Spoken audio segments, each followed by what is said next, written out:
Il s'est déroulé ce vendredi 22 avril 2016 au siège des Nations Unies à New York, dans la grande salle de l'Assemblée générale, la grande cérémonie de signature de haut niveau de l'accord sur le climat adopté à l'unanimité par les 195 États participant à la 21e session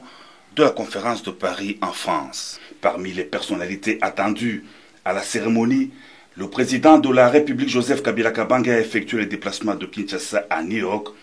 à l'invitation du secrétaire général des Nations Unies Ban Ki-moon pour venir apposer personnellement sa signature sur l'accord de la COP 21. Un accord historique pour sauver la planète Terre, c'est le cas de le dire,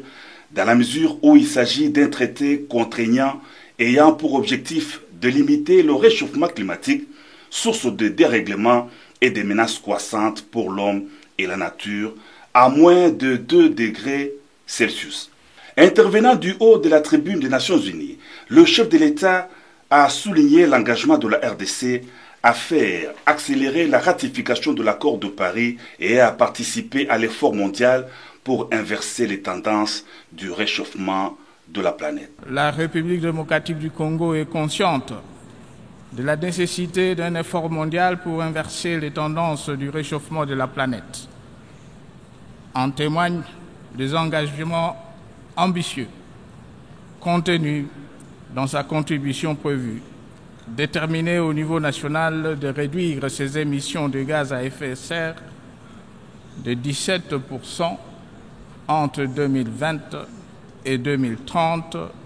par rapport au maintien du statu quo. Cela représente un effort considérable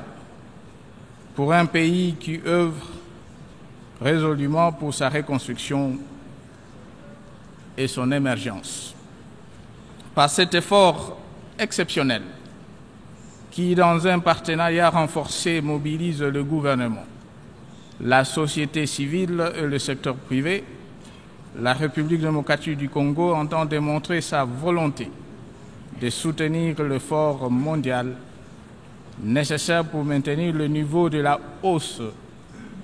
des températures globales en dessous d'1,5 degré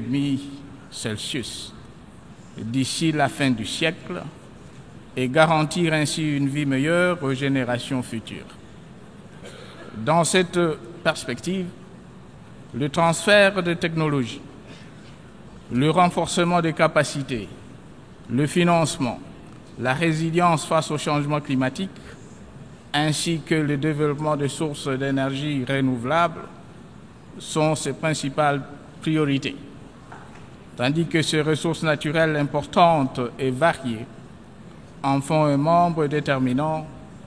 d'un partenariat mondial contre le réchauffement climatique. Face au risque de pression supplémentaire sur les systèmes de production agricole fragiles et d'insécurité alimentaire, le président de la République Joseph Kabila Kabange en a appelé au devoir de tous de surmonter l'égoïsme et de privilégier une coopération agissante, mutuellement avantageuse. Ensemble, sans plus attendre, faisons preuve de responsabilité, respectons et mettons en œuvre l'accord de Paris sur les changements climatiques.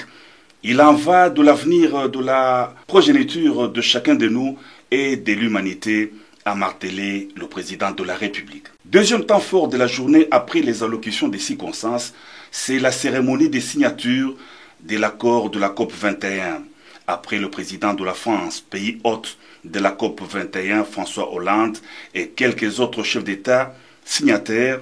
le président de la République Joseph Kabila Kabange a signé à son tour l'acte d'adhésion de la RDC à la Convention cadre du changement climatique.